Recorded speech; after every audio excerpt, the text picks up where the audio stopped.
Hey everybody, welcome to Winsight Live. Before I kick it over to the supermarket guru, Phil Lempert, a couple stories that we've got up or in progress at Winsight Grocery Business. This morning, the logistics software company Swisslog announced a micro-fulfillment partnership with the big Texas retailer HEB using the AutoStore system out of Norway. This could be a significant move. This is AutoStore's first deployment, announced deployment anyway, in a US grocery store. They use a unique Cuban grid system that's said to have inspired Ocado's deployment of their giant warehouses. This can be done in small sizes, in stores, in dark stores. Interestingly enough, HEB, for competitive reasons, isn't disclosing how many stores it's in or how long it's been up. So it's not out of the realm of possibility that these things have been running for months. And it could be, like I said, in dark stores or in regular stores. A huge benefit to productivity and speed in getting online orders together. So that's a pretty significant development this morning. Yesterday, we reported Tony Sarsam, the new CEO at the Grand Rapids, Michigan-based distributor and retailer Spartan Nash. He succeeds the very excellent Dennis Eidson, who stepped in again for a second term of CEO last year. Tony is a former Borden Dairy CEO, also a Ready Pack Produce CEO, and before that was with Nestle and Pepsi. So he's got a lot of experience in all of the grocery categories. Phil? Yeah, so John, back to your point first about HEB. I agree with you.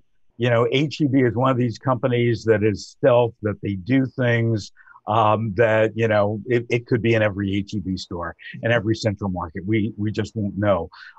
So keep us up on that. The other interesting thing about Tony's background for Spartan, besides coming out of the CPG world versus the retail world, he also went to Stanford for management.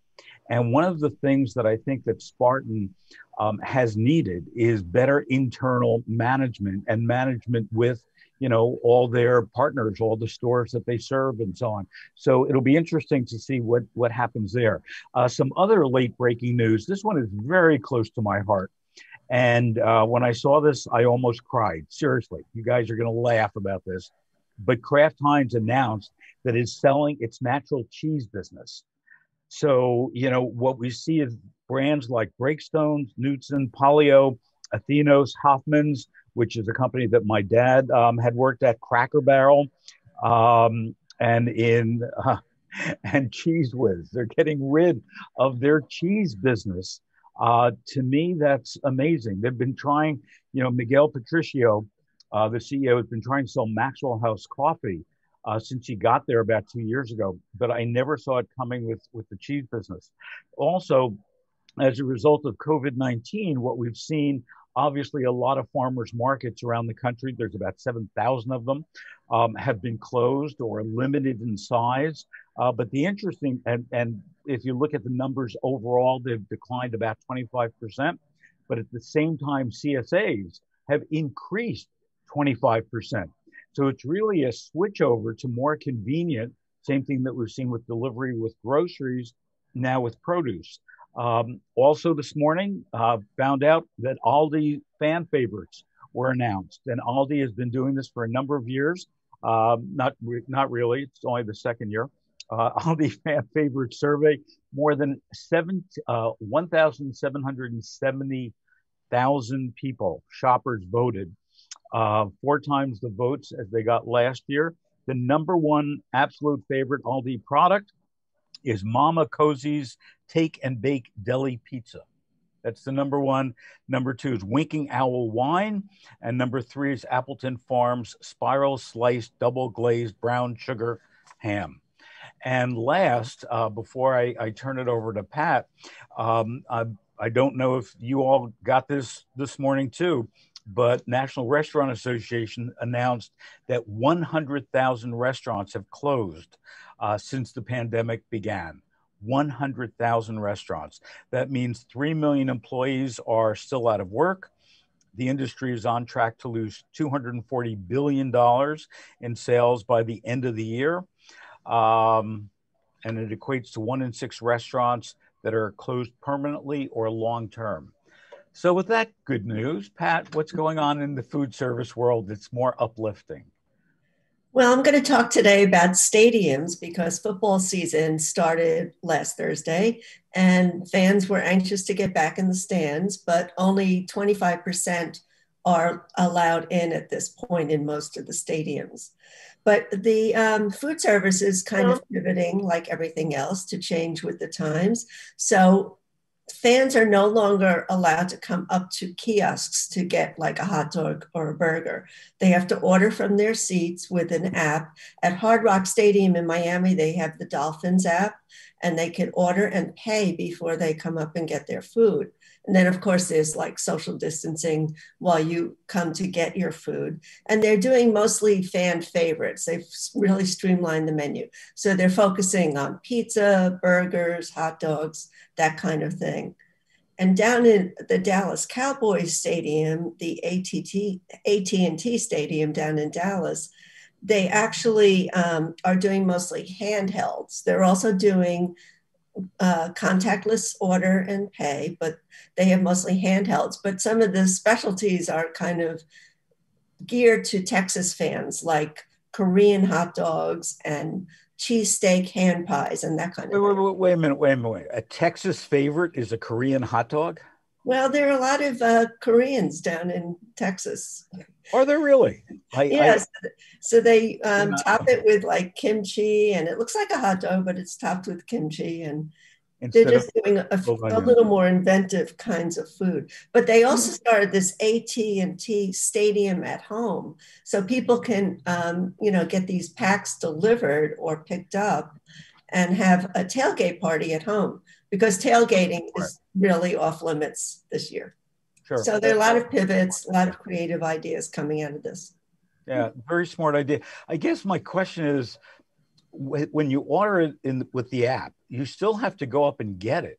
Why couldn't they bring it to you? Wouldn't that be smarter and easier? Well, they're trying to eliminate as much contact as possible, and they don't want the employees to come into the stands and interact with the fans. Yeah, I guess. And this way they get like a timed pickup spot. And so they just go, and there aren't a lot of people congregating around there. And this is what they're trying. So Jen, I'm a native of New Jersey, and you're reporting that there's a lot of excitement in the grocery world going on in New Jersey. What's going on? Yeah, so I spoke with Matthew Casey, who specializes in supermarket site analysis and location.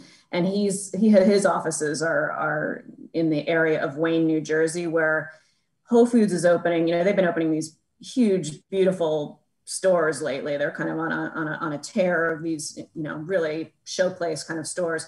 And so they're opening one in Wayne, New Jersey. And then Trader Joe's already has a location in Wayne, but it's more than doubling its size. It's moving into, far more expansive digs than it's been in. And so I was just interested to hear more about what's going on in that area, because we've also got, Fairway pulled out, declared bankruptcy. So you've got Amazon taking 2 locations, probably be Amazon grocery locations of some kind.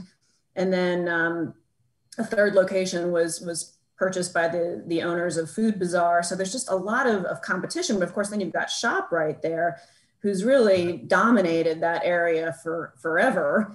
And, so what Matt was saying is that, it's kind of interesting, because once these new players come in or expand, because Aldi, Lidl also there, you've really, the folks like ShopRite, who've just kind of had that area on lock for so long, have to upgrade and expand. And they can't really run with a 30-year-old store that, has problems, people getting in and out easily. And so they've, moved into a new location and, building a state-of-the-art store. So it's just kind of interesting when the competition mixes things up, everybody kind of has to come up a few notches. So it's interesting to me because you're right. ShopRite, probably within a 3 to 5 mile radius of Wayne, New Jersey, probably has at least 10 ShopRites.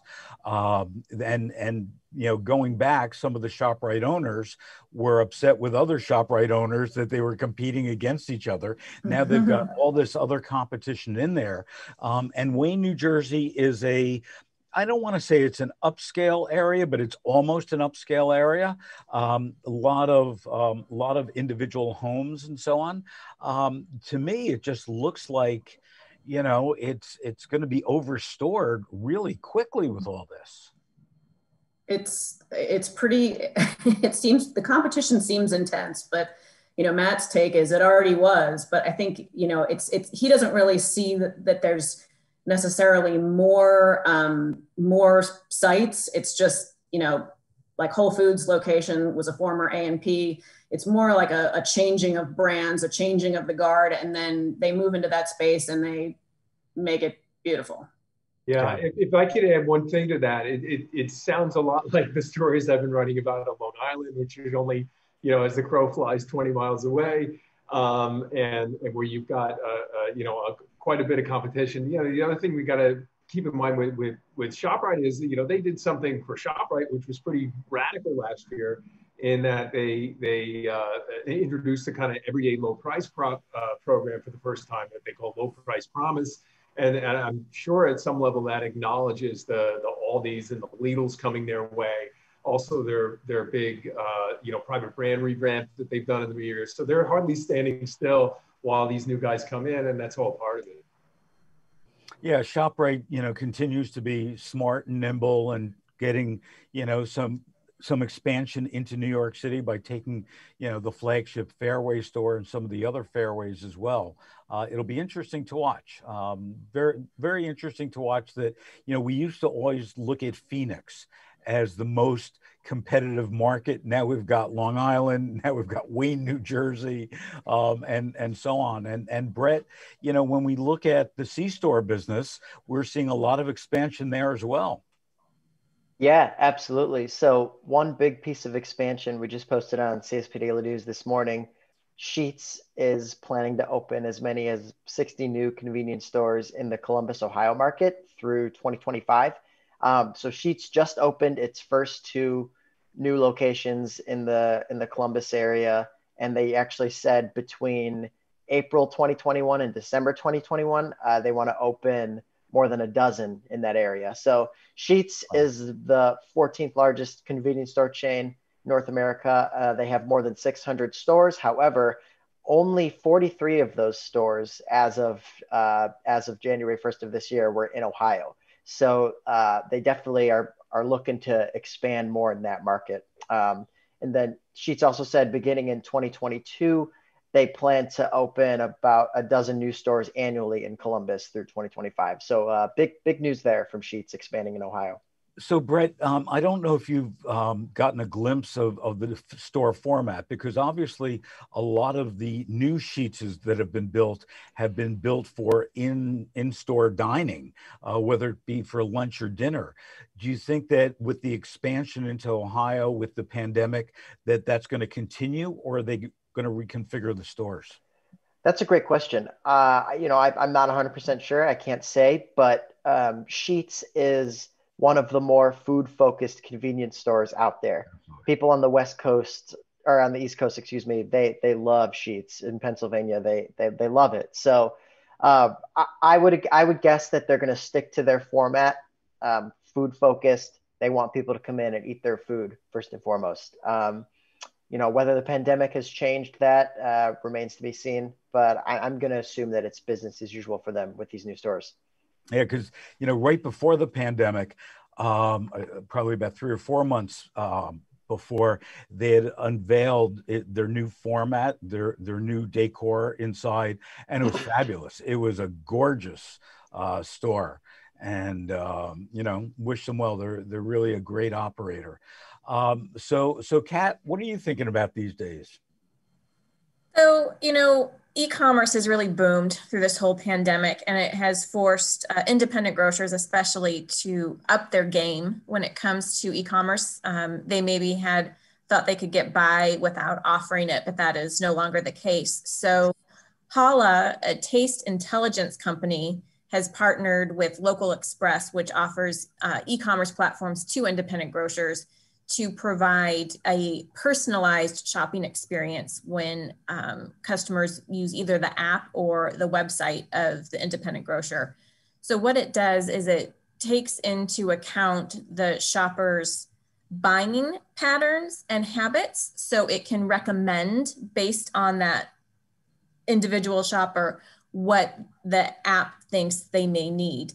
It's kind of based off of Amazon's recommendation function. You know, whenever you click on a product, Amazon, you know, recommends 10 more or whatever, which at Hala, they said drives 35% of Amazon sales. So offering this type of recommendation, personalized, hey, this is what we think you will want, can really help drive up sales and really help with the profitability. We know e-commerce has been a struggle for retailers, not only providing the service itself, but also making it profitable. So it's a service that everyone will want to provide. But by really delving into individual shopping patterns and saying, you know, hey, I'm a vegetarian, you know, you may want this. And it even takes into account if I'm a vegetarian and I'm buying, you know, a meat product for a party or whatever, it's not going to continue to recommend meat products to me because it knows it's a one-off event that I was shopping for. So it sounds like it's something that can really up the game for independents, and they can really start playing with you know, some of the big retailers who have money to invest in these types of innovations. Well, I love the personalization, and you know, you bring up a great point about for vegans or vegetarians. I mean, around Thanksgiving, I probably get hundreds of emails from consumers, from shoppers who are saying, you know, I'm a vegan, and all that I see on the front page of the circular or on the website of retailers are turkeys.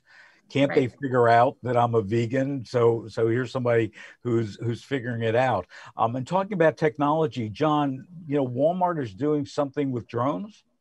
They're doing a lot with drones. We talked about, I think it was on our last episode, that they had made a deal with a company called Flytrex out of Israel that is delivering small orders around Fayetteville, North Carolina.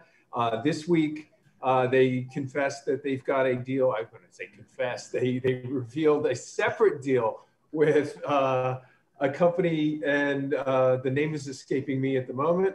Help me out, people. These guys shoot these planes off like a slingshot, and they developed this technology to deliver medical supplies in Africa. And they've proven this technology works there. You know, Walmart said they would use it for small pharmacy and HBC orders. And these orders, rather than being lowered by a cable from the drone to the person's house, it actually dropped from the plane like a bomb with a disposable parachute attached to them. So it's probably lightweight items, and, you know, but they'll show the video there. Two really cool things. You go onto the website, you'll see how the thing takes off. It is like shot off this ramp, and it looks like a small airplane. And the way it lands, it flies in, and there's like a contraption. It looks like a goalpost that actually lowers itself and captures a hook on the tail of the plane and just pulls it out of the air, and it comes out and swings back down. Amazing stuff. Just so people can avoid a trip to the pharmacy. It's amazing stuff.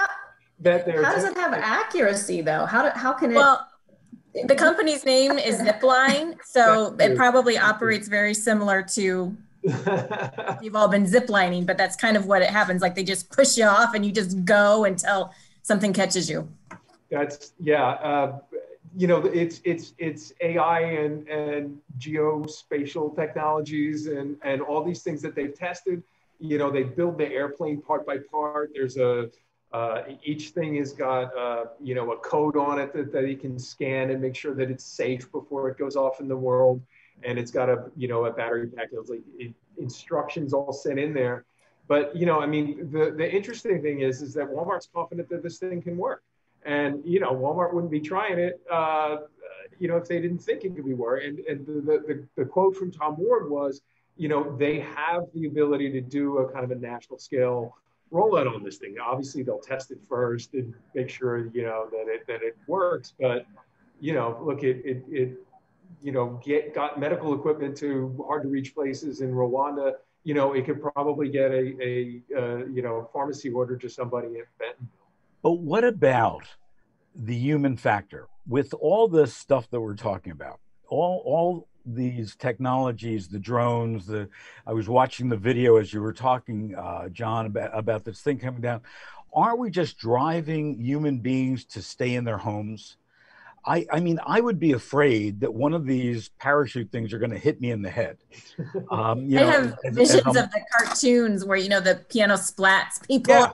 Yeah. Visions of this happening. So all this technology is just going to drive us in our homes. We're never going to leave our homes. We're going to have everything delivered, whether it's by drone or whatever. You know, walking down the block here in Santa Monica on Saturday, there was one of these little robot thingers, you know, the little square box with the wheels delivering snacks. And here they're doing a lot of things outside. So it was actually delivering snacks to a customer who was getting a manicure and a pedicure out in the street from it. And I just looked at it and I just said, you know, and it didn't have a flag on it or anything else. So it would be easy to trip over it. So Jen, you know, take us home with what's going on with Takeoff Technology, one more technology story, and then some good news for the week. Sure. Well, related to, you know, what Kat's saying is, you know, traditional grocers are trying to expand their online presence, and Takeoff Technologies has done this survey. This was the second installment of looking at all this data of over 1,000 US shoppers. And they really found that when it comes to traditional grocery stores, getting more traditional kind of shoppers who primarily shop at the grocery store to shop online, price is the most important factor. Expansive variety, not so much. They don't really care about that. And speed was actually the least important to them. But then when you look at the online loyalists, as they call them, which is only like 9% of shoppers, speed is more important to them and they care less about price, which kind of makes sense. And they also found that those online loyalists are predominantly male shoppers and larger households. So traditional grocery stores who want to expand that, take a closer look at male shoppers, create enticing price offers, like they were saying, like a 5% discount on same day curbside pickup would be a real strong enticement for a lot of those kind of traditional grocery shoppers who tend to go into the store. That's, you know, that's a great idea. And I haven't seen that, certainly not during the pandemic, but I hadn't seen it even beforehand, giving a discount to somebody if they order online and then pick it up themselves is a really clever, smart idea. Absolutely. So some good news. Yes. So, you know, Friday was 9/11, as we all know. And I just felt like this year, you know, because of social distancing, you know, it was sad to see just how we had to commemorate that day and the people who lost their lives in such a different way. And of course, firemen were a huge part of that day. And now there are so many firemen fighting all of these fires in California and Oregon. So HEB did a cool thing with their Helping Heroes program, which they've had in place since 2005. And they distributed thousands of meals they sort of adopted like 750 firehouses across the state of Texas and delivered their HEB simple meals to the fire stations and snacks, and did kind of a social distancing thing, and also HEB gift cards were given out at those 750 fire stations. But just a nice way to remember these other essential workers who have risked their lives and continue to risk their lives with COVID and fires. Yep, HEB does it again. They get kudos from us again. We're probably giving HEB more kudos than any other retailer. So, hey, retailers, wake up, wake up. If you want a high five from us, if you want a shout out from us, if you want a kudo from us, do things like HEB is doing. And then Jen might mention you. So thank you for joining us today. We'll be back Thursday, 9:30 a.m. Pacific, 12:30 p.m. Eastern Time. Again, all of our archives are in Winsight Grocery Business, Restaurant Business, CSP, and supermarketguru.com. Be safe, wear a mask, have a great week, and we will see you on Thursday.